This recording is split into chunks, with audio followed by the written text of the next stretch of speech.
Okay. Item 3B, proposed ordinance prohibiting the rental of apartments as vacation rentals and amending the Palm Springs Municipal Code. Staff report, please. Thank you, Mr. Mayor, members of the City Council. On April 20th of this year, the City Council adopted an interim urgency ordinance that prohibited the rental of apartments as vacation rentals. That ordinance expires November 30th, 2016. This proposed ordinance is recommended by the Vacation Rental Subcommittee, and I'm going to be brief and then open it up to the subcommittee to discuss their policies, goals, and objectives. Would prohibit apartments, and an apartment under this ordinance is defined as 2 or more dwelling units, and it would prohibit those as vacation rentals. Any existing apartment or apartment unit that has a current valid vacation rental certificate may continue to operate as a short-term rental until January 1st, 2018, after which then the short-term vacation rentals must cease. It is not the intent of this ordinance to prohibit property such as an estate property or a main house that has a casita, or even some of our very large estate properties have 2 casitas on them.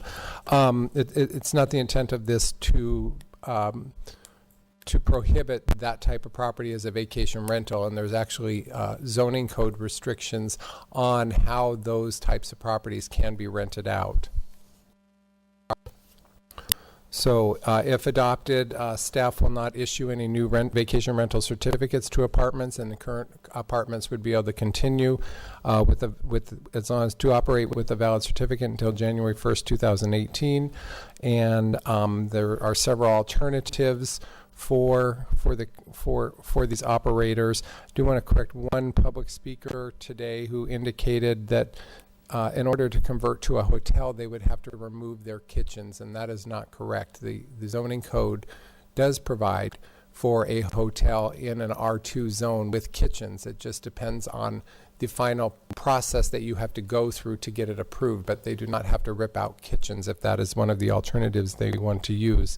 And then finally, before I turn it over to the subcommittee, several places in the ordinance it talks about affordable housing, and I wanted to distinguish that. Affordable housing people think of as a legally defined term in state law regarding low or moderate income housing, and that wasn't the intent of this ordinance, and would recommend the City Council, if so introduced today, would change the words in the ordinance from affordable housing to housing that is affordable.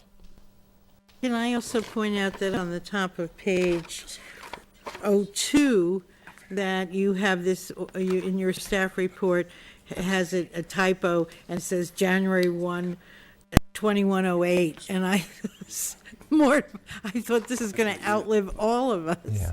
So I was sure that's a typo. It is, and you'll see on page 2 of the ordinance it correctly states 2018, and you know that's a problem when you've got city clerks that have very short time spans.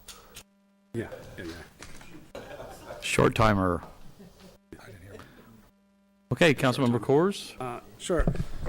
So, thank you, Mr. Mayor, and thank you to our city clerk. And I appreciate you clarifying that so houses with casitas, guest houses, can operate after this if it passes the same way as they could operate before. I do have one question, though, and it's not anything I think we'll fix tonight, but I do while it's up here. What is the reason that if someone has a house with a casita and they want to rent out their casita as a vacation rental short-term, that they can't? They can rent out both together short-term, but if they're living there, they can't. Do you know the rationale why that was passed? I think it was last year. So, Glenn? I'm sorry. Can you repeat the question? No. I think so, when state law changed to say that the city had to provide casitas, granny flats, affordable housing for family members. We were concerned at that time that these casitas and granny flats were not going to be used for their intended purpose, and that was for affordable housing for family members. And that's why we came up with these zoning restrictions, because we were concerned at that time these would all turn into vacation rentals. Yes, that makes sense. Thank you. I was just curious about that. Well, I wasn't here then.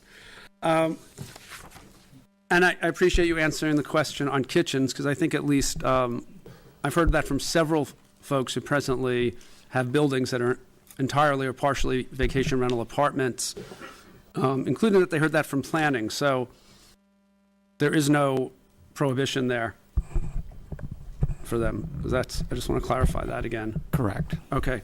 Do you want to ask something? Because I think, and Jarek, jump in if I don't say this right. I think our goal here for the existing ones, and we can talk about moving forward, but for the handful of folks who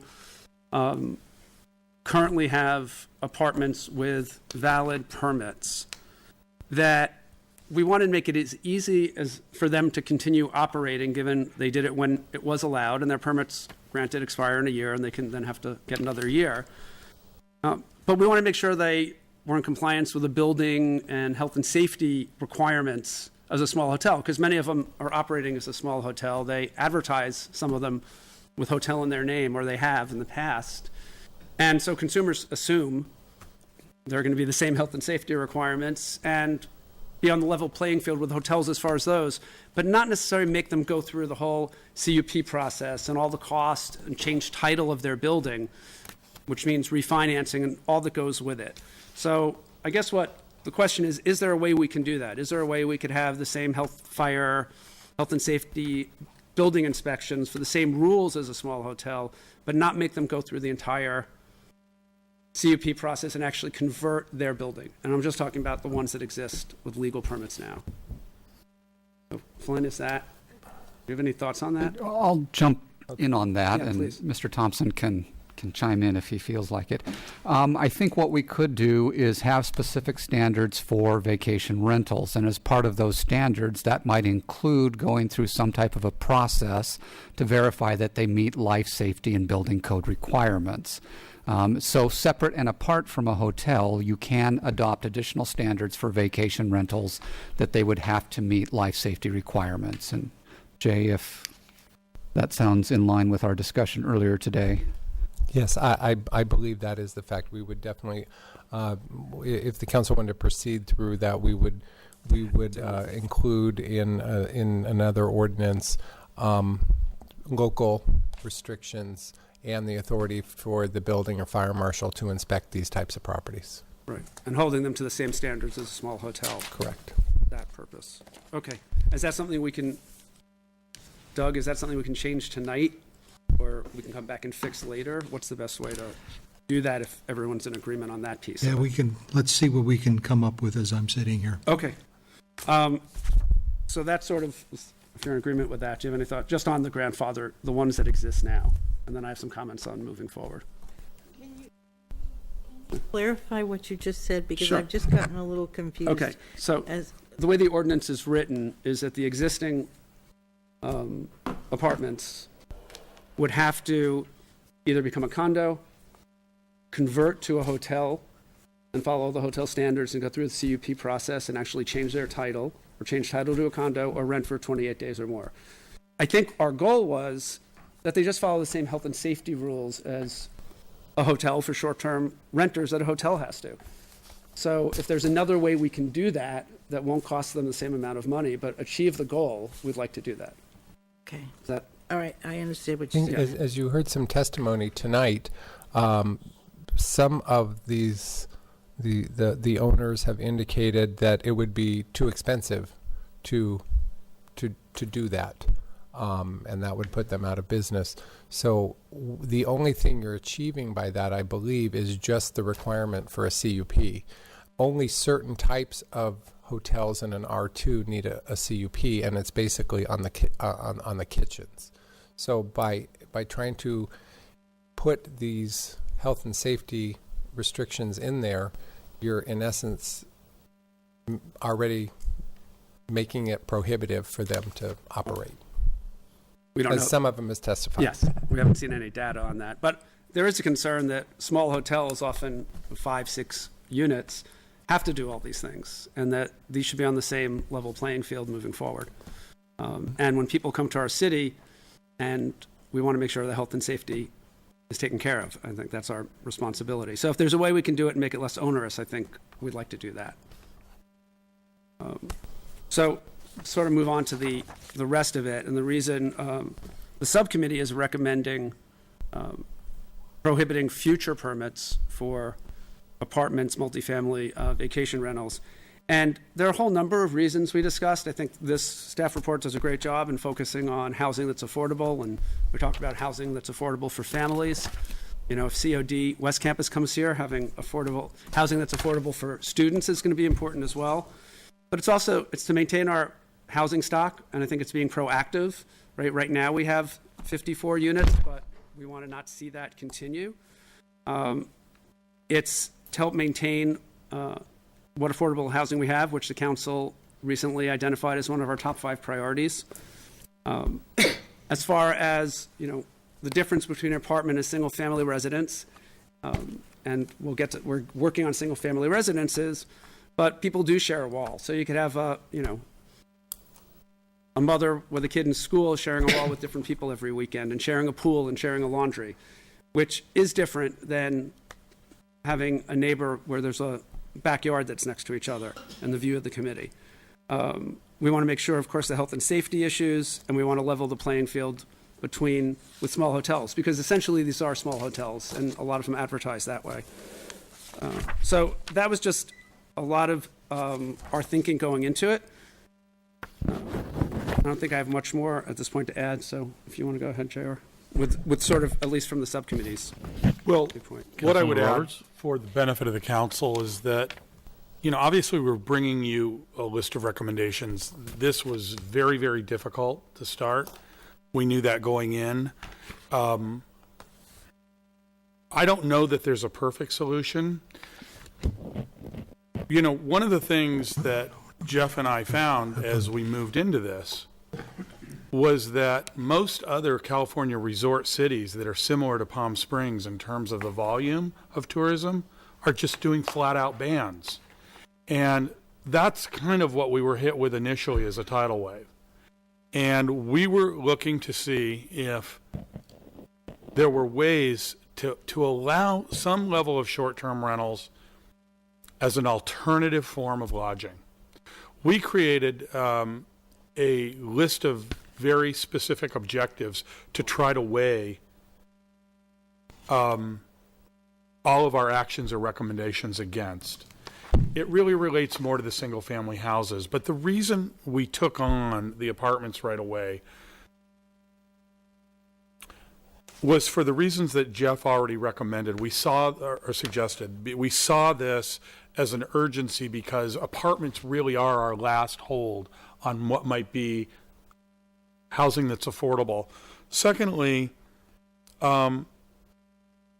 nobody saw this coming.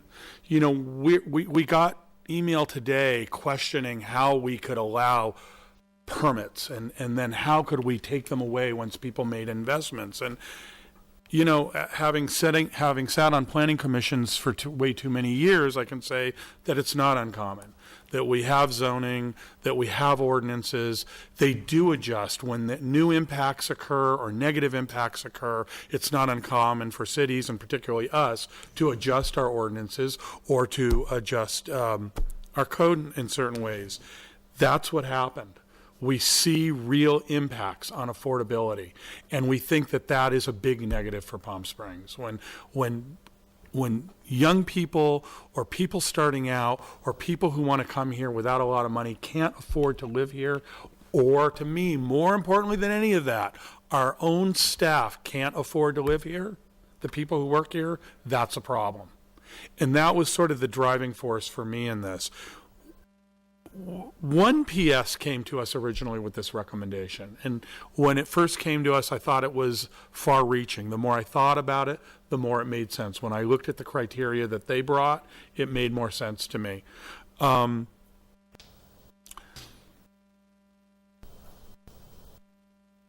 We're getting arguments from building owners or apartment owners who are clearly upset about this, and for good reason, that there's no economic viability in their buildings without short-term rentals. Well, I've thought about that a lot, and my argument to that in our recommendations to you is they were once viable as apartment buildings because they were built as apartment buildings and they were maintained as apartment buildings. They may not make the kind of money as long-term apartment buildings or 30-day rentals that they do as short terms, but I don't see that there's no longer any economic viability in long-term rentals. It just doesn't make sense to me. It has been a model in this city for as long as the city has existed. Things Jeff and I are not sure of. We come to you with recommendations, but we really struggled with the sunset period. Was a year enough? Was a year and a half enough? Maybe we should give longer for people to either go back to long-term rentals or if they do want to convert to hotels. We're very open to looking at the costs and requirements of the city for hotel conversion. But one thing we were not willing to bend on whatsoever was the safety aspects of converting to hotels. There's a very specific and clear reason that hotel rooms are held to a higher level of safety in terms of standards. Our fire chief could stand here and give us a list of them, but the short version is that people are not familiar with short-term rentals or hotel rooms. So with respect to exiting and saving themselves, they don't know necessarily where all the exits are. They don't know how to get out of buildings. And that is what many of the standard safety requirements are in hotels, is showing you, making it very easy to exit a building very quickly and making exits possible for quick exit. And that's not necessarily available in apartments. So the safety requirements isn't something that we were really willing to bend on. We were willing to look at sunsetting. We were willing to look at zoning. If you are allowed to have kitchens in a hotel in R2, maybe we can look at the possibility of having kitchens in hotels in R1. Obviously, if hotels are in R1, I guess that's a whole conditional use change to begin with, right? There are none. Well, maybe if we're looking at apartments being converted, that's something we can consider. We're willing to look at any way to make the people that have purchased buildings to convert them into short-term rentals, make it easier or financially viable to convert them back. But we really thought it was vital that we get our apartment stock back and turn that tide. And the reason we did the moratorium is we wanted to catch it in time. Again, nobody saw this coming. In the beginning, a handful of them was not a problem. Same is true of the houses. It wasn't a problem in the beginning. It's now turning. It's having an enormous effect on who can buy here, who can rent here, or more importantly, who can't buy here and who can't rent here anymore, because all of that stock is getting sucked up in a way. So the reason I'm telling you all of this was to give you sort of a fuller picture of the criteria we used and the places that were flexible. And we, as any subcommittee does, bring back a basket of recommendations for us to all consider together. And hopefully they're not all deplorable. Oh God, more presidential references. I guess that's never going to end. Okay. Well, I really appreciate all the detail from Councilmember Roberts and Councilmember Coors, because a lot of people might not realize, but because of the Brown Act, the rest of us can't even go to your public subcommittee meetings and sit in the back of the room and listen. It's against the law. So we have to wait until these meetings to hear your input to us. So I've been really open-minded on this until tonight because I wanted to hear what you had to say. So I appreciate the details. But I've been concerned all along about our small hotels are a part of the culture and infrastructure of our city that goes back 50, 60 years or more. I mean, they're an important part of our infrastructure. And even tonight we were talking about the Small Hotel Tourism Business Improvement District. And why are they requesting that? It was because they're under a lot of stress because of a lot of the new hotels that are going in Palm Springs, and the single-family vacation rentals. So they need the help of the additional advertising. So that's why they want to have this additional money come from their pockets to help advertise the small hotels. And it's not. It just doesn't seem fair to me. If somebody has a small hotel, that they have to worry about ADA, handicap parking, they have to worry about lifts out of the swimming pool, they have to worry about fire and safety regulations, and someone who has an apartment building doesn't have to do that. It just doesn't seem fair. However, I was glad to hear about the kitchens thing, because that was something I was really concerned about, people having to rip the kitchens out. If they don't have to, that's good. The 2018, I think, is too soon, because if people have to work through the labyrinth of City Hall, no offense, change these things, it's going to take a while. So I think, just having 1 year, a little over a year is not enough. We need to really seriously look at making that 2 or 3 years. But what's my last note? And also, another thing we kept hearing about, there's so few of these, But we've all lived here long enough to remember when there was very few vacation rentals of single-family homes, and now we have over 2,000. So, people talked about how much more profitable it is to turn their apartment buildings into vacation rentals. And if there's that much profit, you know what's going to happen. Before long, the number of apartment buildings being turned into short-term vacation rentals is going to skyrocket. So any number that there are today, I don't think is particularly that relevant. So listening to you so far, and I know you're going to speak some more, so I want to hear what you have to say. But right now, I'm leaning toward. I really think we should be supporting this permanent ban. Councilmember Coors? Councilmember Foat hasn't spoken yet. Okay, Councilmember Foat? Okay. Yeah. Questions. Because, I started talking about this a long time ago, before your time, because what alarmed me was the apartment buildings converting to condos. And that started, to be even more. We have a huge apartment complex on South Palm Canyon, or is that East Palm Canyon? I can't remember if it's east. I never remember if it's south or east. But anyway, and then there was the other apartment unit that was on Sunrise and Amato that converted from apartments to condos at the corner there, and I don't remember the name of those. And so that started to alarm me, because that started to really take aim at our apartment availability. So, but I have a couple of questions on this, and one of the things that I commercial use of a building is, and Mr. Franklin was correct in pointing that out, was more than 4 units. And so I think we need to take a look at the number of units also.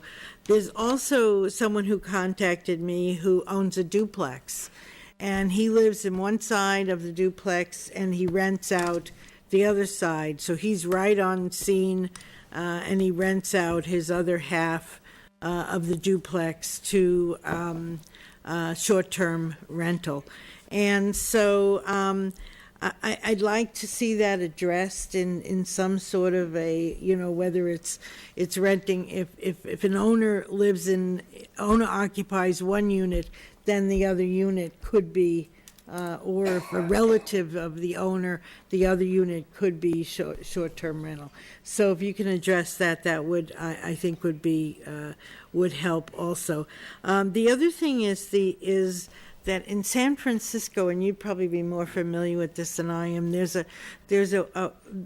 people hold property as tenants in common, I think it is, or where it is almost a co-op, but it's not quite a co-op as I would know, like in New York, a co-op.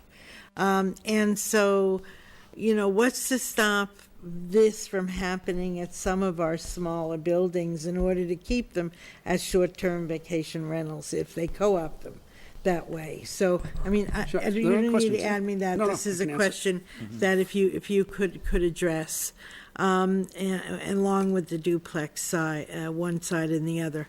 And then the standards for the small hotels, and I really do agree with that, because it's very difficult for our small hotel owners. We had to battle the health department. Probably about 5 years ago, I did battle with the health department because they were not going to allow them to serve breakfast without having a full commercial kitchen. And most of these small inns don't have full commercial kitchens. And so we were successful in gaining a waiver, but they still had the standards that they had to, and they had to be ADA accessible and all of these things. And so I'm seeing the short-term rentals in apartments not having to live up to the same standards that across the street, that small hotel, which is also basically doing short-term rentals, has to do. So one has an advantage across the street and the other one doesn't.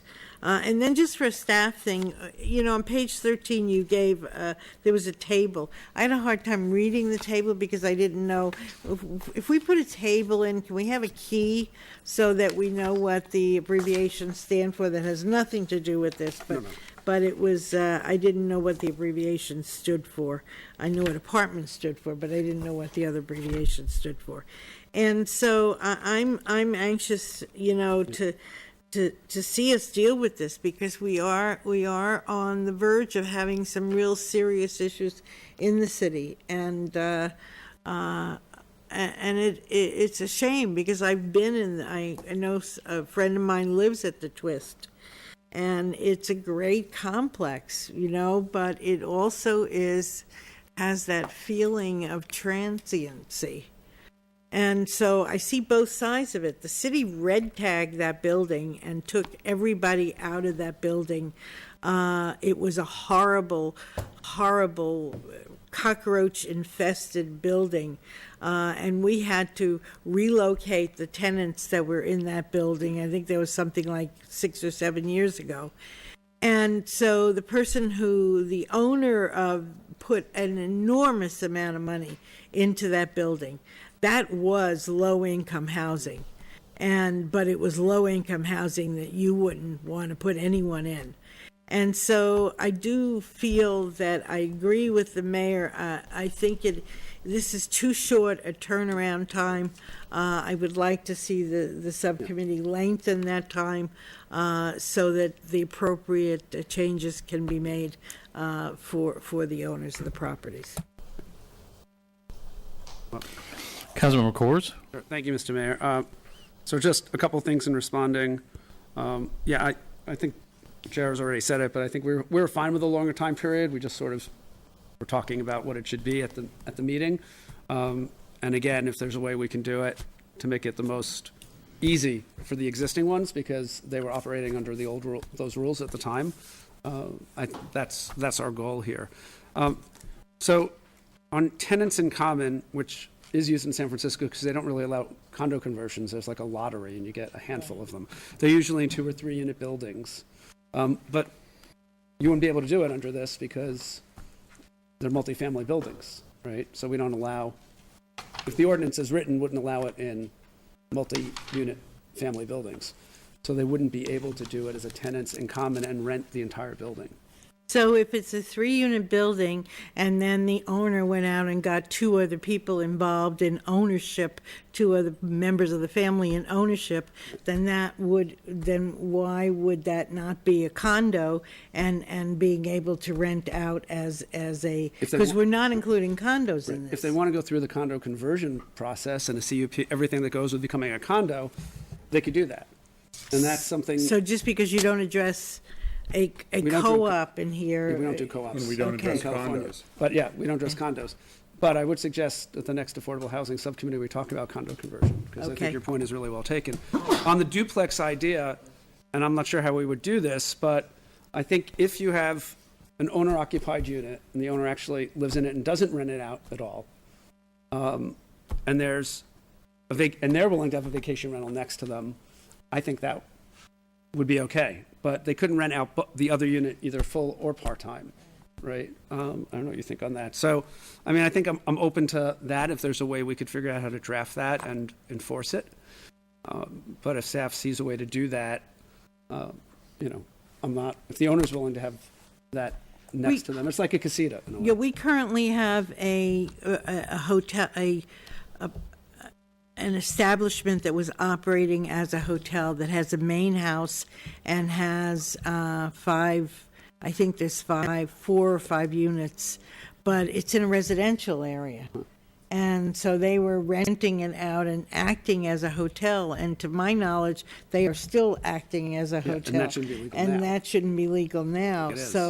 So we've, we have all of these little quirks in the We do. city, which I think we have to address and make sure they're covered in this. Councilmember Roberts? Yes, I'm listening, and this helps a lot. I think we needed we needed to test the waters with the full council to find out where else we should go with this and how we should adjust it. Again,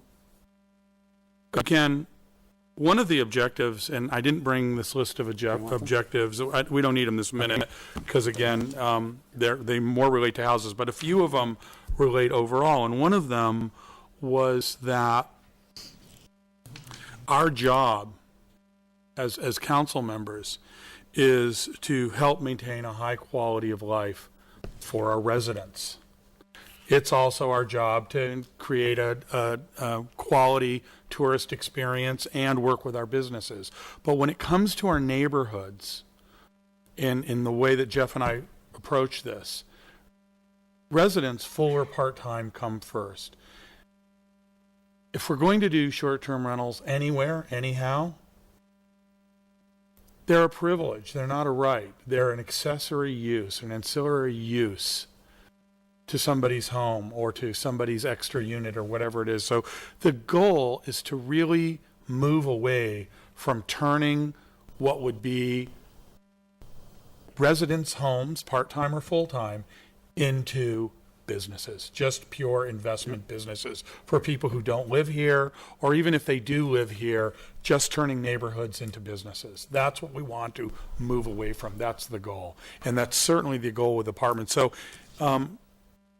tell me if I'm hearing things correctly. What you'd like to do is send it back to the subcommittee with some of the ideas, which include perhaps working with staff to build a transition plan, a more solid, user-friendly transition plan for people to convert back to apartments and or hotels, which would include a different sunset period, as well as looking at zoning for kitchens and safety requirements. One question on that Please. is the right way to do this, given we have a moratorium that's expiring? We'd have to extend We the either have to moratorium. extend it or pass this and make changes, or, I don't know, City Attorney, Mr. Holland, what do Good you, question. What would my you question. prefer? When does it expire? end of November? November I think 30th. we would just, at the next meeting, bring back Yeah, an we could ordinance extend it, 'cause it only takes one extending ordinance. the regulations for just a little bit of time. We'll calculate the exact date that we can bring back an ordinance, for you to consider. Naturally, it would all be based on this being completed before you try to leave. Yes. I have another question, too. My question is, how are we addressing this in relation to Airbnb? We have no control over Airbnb. So, which left Actually, me with a feeling of this being very unfair for people who've come into this city and spent a lot of money when across the street they've So what do you got- mean by Airbnb? People who are renting out Yeah, illegally? Or yeah, who without are permits? renting out rooms in their, or casitas or rooms in their house through Airbnb. Are we addressing that now? That will be handled in the next regulations, whatever council's going to do in the single family. Right. But there are some existing rules tied to renting out part of your house, only part of your house to someone, aren't there?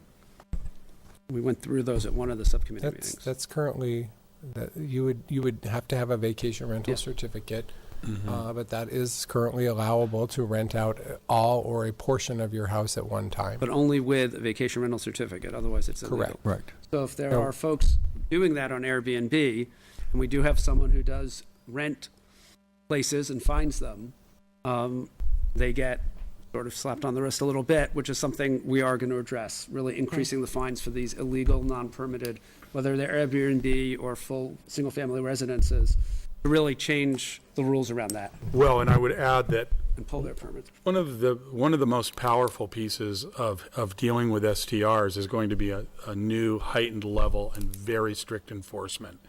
And we're starting to put the pieces of that together. And as as we look at every solution and trying to deal and monitor with STRs, we realize that maybe some of the best ideas we can come up with are unenforceable. So what we're going to have to do is we're going to have to do a certain amount of trust. But when we have problems with an STR and we go out to enforce, if we find there's a direct violation, like they don't have a permit, they're going through Airbnb, they're not registered, they're in violation of how long, how many, that's an instant loss of their permit. So we're going to have it's really going to be about people rolling the dice, taking risks on this, where they will lose their permits altogether. And I think that the legitimate operators of the existing properties are anxious to see that. Right, they are. Because they've worked real hard, too, a number of the companies, to make sure that doesn't happen at their facilities. Well, I think objective number 3 in our list of objectives is to completely eliminate repeat offenders and eliminate them quickly. Okay. So it sounds to me like, I would say that we should probably give people 2 to 3 years to I think that makes sense. to do this. And also, should we relook at calling it 5 or more instead of 2 or more units? Oh, No. And I'll tell you why, because and I appreciate the point that 5 or more are commercial, but we're trying to protect places for residents. Okay. So 3 and 4 are residential. And actually, if you're in a, if you're in a fourplex and 2 are vacation rentals and 2 are not, you're sharing a pool, you're sharing your garage, you're sharing laundry often. So, So is the subcommittee recommending we change the date and go ahead and vote on this, or are you kicking it back we're to? asking our city attorney. Well, I guess there are 3 things that you were looking at. One would be to change the date. If you end up referring this back to the committee, we could look at putting some additional language in there that could talk about amortization, or we could just leave it the way it is, or come up with your date. The other 2 issues, we could change the definition of amendment to read: amendment means 1, a residential unit in a multifamily development of 2 dwelling units where both dwelling units are rented or leased for occupancy as a residence for individual families, and 2, a residential unit in a multifamily development of 3 or more dwelling units where 1 or more units is rented or leased for occupancy as a residence for 1 or more families. I think that deals with your duplex issue, and it also would deal with 3 or more, it being the way that it's handled. Then in regard to D, which talks about the provisions of A, Section A shall not apply or be enforced, and that would have the time limit, whatever that time limit is.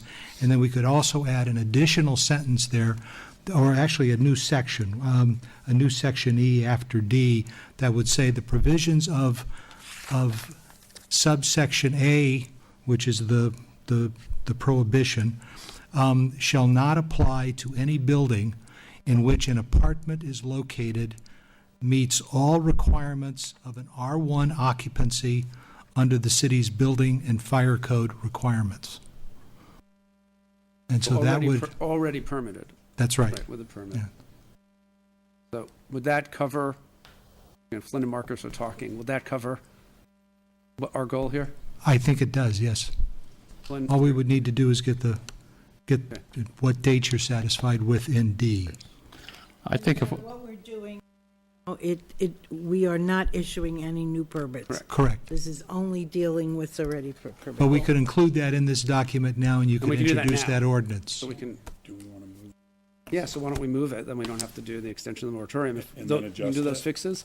Well, Doug, can we do those now? Yes. So why don't we do those now? Are you good with 3 years? Um, Let's talk about the yeah, length of time. let's come to an agreement It's 3 on years. the sunset period. Okay. Mayor suggesting 3 years. Good with that. I'm good with that. Marcus, what do you think? Because, this is going to be sort of labyrinthine process for people. There's not that many of them right now, 54 or something. So what do you think would be a fair time? And we're, just to be clear, we're not requiring them to change to a hotel. We're just requiring, per the language, the health and safety requirements be the same. So I just want to be clear, they don't have to go through the CUP process, they don't have to change their title, nothing like that. The existing ones, yeah. Does 3 years seem fair? It's a, Many of them. It's- it- 54. It's an no, odd but arbitrary some of them number. are, like Yeah, the just picking a 17, a number. twist. we're picking a You know, number out of so- the air that we think is a fair amount of time for people to go to the many options that are available to Right. them. Right. Back to long-term rentals, hotel conversion, Or compliance. or with the rules. compliance, yeah. Seems like 3 years, I think would be adequate. So, we had picked January 18th. Do we want to just extend that January Another 2 1 years. date for 3 more years? So 2 past 18, What so were it'd be you- what January was it- 1st, 20. What was it in here now? We were giving them a year. We Less. made them all expire on the same day, which I think was January 1, 2018. So this So we would were be giving them January. whatever they had left in this year, plus. So to make it 2 more years, make it 3 years, be 2020. 2 years, that's a 2 long years. time, 3 years. 2 years. So it's 2 years and 3 months, 19. 2 years rather than 3 years. I think it's a long. And if we ran, It's an arbitrary number. Yes. I mean, Jeff and I have headaches Yes. from trying to think that out, and this is just something we're guessing. and given their health and safety requirements, the sooner the better. So, Okay, I'm fine with that. So what? But I think we should make a decision. I mean, to years. not make a decision. I mean, I have no issue, frankly, extending the moratorium as long as we're not issuing new permits. If you want to get it more worked out with staff, we can have stakeholders potentially work with staff on this. But if you like the basic yeah, structure of what we have, I guess we can just try to do the fixes. Right. In the meantime, it's just the meters Doug did. running. So if Yeah. we say we're going to give them a 3-year period and say they rush to the window now and say, okay, I want to convert or I want to, we can't even really start that process immediately because we're not ready. Right. That's my concern unless staff feels like they can quickly alter or create again a transition plan, a friendlier transition plan from apartments to hotels if that's where they're going to go. and I think We have those processes set up already. But are we going to alter them at all for these? Are we going to make them less onerous for, that's the question. that's sort of what Doug wrote Okay. already, right? Yeah, he already wrote that. Doug wrote the provision where they don't have to convert; they just need to come into compliance with the rules. Okay. So I think 2 years is plenty to come in compliance with the rules. I can go with 2 or 3 years. Again, to me, it's an Me too. arbitrary 2 number. years is fine. 2 years. 2 years, is that Okay, the? I'm making Well, it's that. actually 2 years and 3 months. So. Yeah. So I'm making make that the the motion. motion with the changes Doug read and the increase of an extra year. So to 2019. Correct.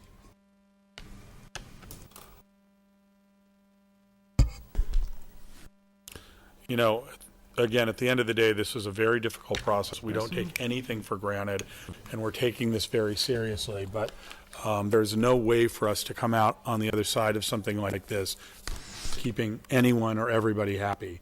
It's going to be a difficult Yeah. process, but we do feel confident it's for the long-term good of our city. If our job is to think out in the future about the impacts of our decisions today, we feel good about this. And And remember, our biggest responsibilities, I think, is public safety and our residents, and this covers both of them.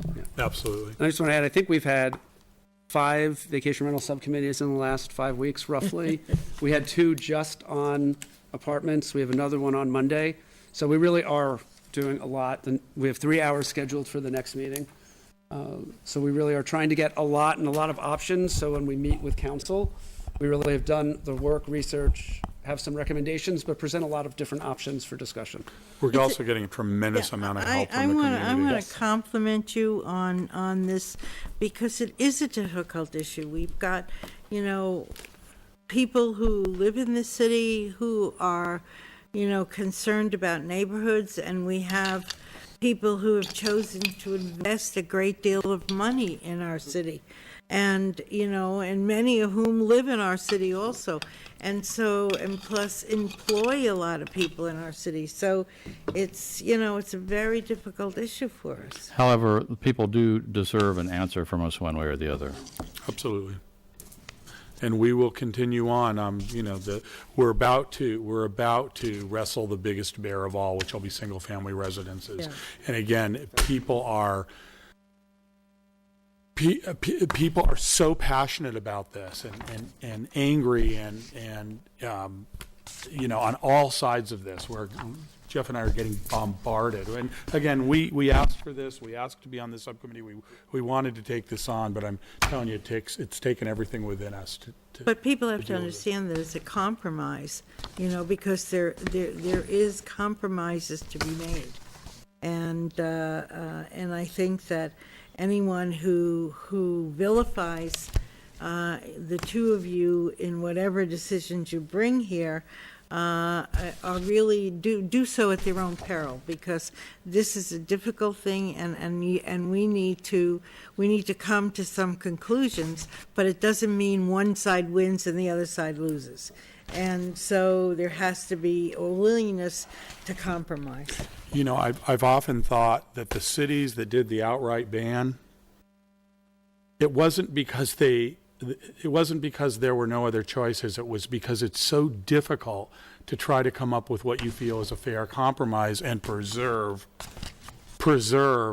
your small town character, your quality of neighborhoods, and at the same time offer this as an alternative form of lodging. And Palm Springs has been about lodging as much as it's been about, full-time residents for as long as anyone can remember. It is our industry. We don't make widgets here. We have no widget factories. That's what I always say. We don't make cars or grow corn. I know we need widgets, but our industry is tourism. And so there has to be a balance between our residents and our major industry that supports our way of life, that supports our police department, our fire department, and all the things that we've taken for granted. That's where the rubber meets the road. But we also, as I said a while ago, we also do have a really good inventory of small hotels that are licensed and operate as a true small hotel. Right. And they're actually asking us to help them out because they're hurting. Indeed. Need a second. Motion's been made by Councilmember Coors, seconded by Councilmember Roberts to approve with the amendments. Motion is on the floor. It's a motion to waive reading the ordinance text and introduce on first reading ordinance 1902, an ordinance of the City of Palm Springs, California, prohibiting the rental of apartments as vacation rentals, amending that ordinance regarding 4 different areas, amending it for housing that is affordable, amending the definition of apartment to provide for duplex, as Mr. Holland read, and adding a new section to the ordinance regarding life safety requirements for existing properties, as the city attorney had read, and amending the sunset date to January 1st, 2019. We're going to miss you, Jay. And that ordinance, introduction of that ordinance carried 4-0. Okay, thank you. Thank you.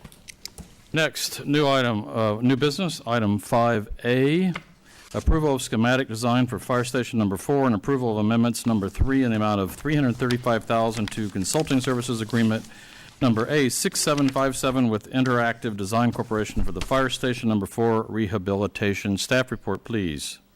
Thank you, Mayor and Council. This is a follow-up to a presentation you received back in May on the next phase of what we do with Fire Station 4. At that time, we presented a proposal to whether either rehab the existing building or expand it by approximately 900 square feet, as on the basis of some preliminary analysis by the city's architect, Rule Young of Interactive Design